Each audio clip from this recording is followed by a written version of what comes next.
కబ్జానే కదా మరి, అది కబ్జాని ఏం అభివృద్ధి చేస్తాను ఆయన కూలగొడుతుంది ఇప్పుడు. కబ్జా కాకపోతే ఇప్పుడు కోట్లలో పోతుందని చెప్పేసే కదా ఆయన చేసేది.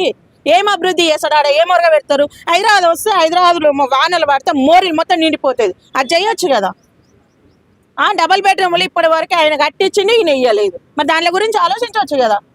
జాబులు లేక ఎంతమంది ఇబ్బందులు పడుతున్నారు, దాని గురించి ఆలోచించవచ్చు కదా. బీటెక్ చేసి హైటెక్లు చేసి ఆటెక్కులు చేసి ఇళ్ళలో వంతు రమ్మనాయనతో చీపురు దెబ్బలు తినుకుంటా ఇవ్వచ్చు కదా. మరి ఆ జాబులు ఇవ్వచ్చు కదా, ఓడొద్దు అంటుండు.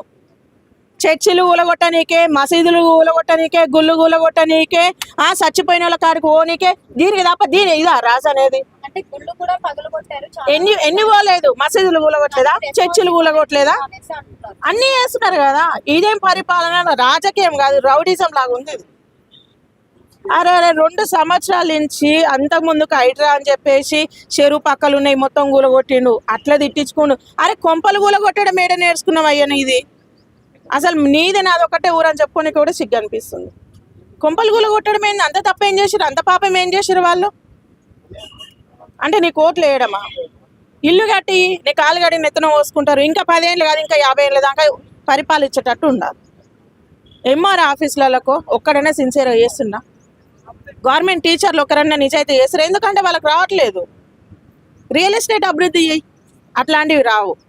ఏడ మంచిగా ఉన్నాయా, ఏడ కబ్జా చేద్దామా, ఇది కాదు నువ్వు చేసేది. నువ్వు ఫస్ట్ ఒక రాజువని గుర్తుపెట్టుకో. అన్ని కోట్లు పెట్టి అవి పెట్టి ఇవి పెట్టి ఏవి పెట్టినా ఏమి లాభం లేదు. అల్ల బసలు ఏంది అంటే అరల మంచం అయిపోయినామా అన్నట్టు నీ కాడ పైసలే గత లేవా. మళ్ళీ ఇవన్నీ ఎట్లా చేస్తావు నువ్వు.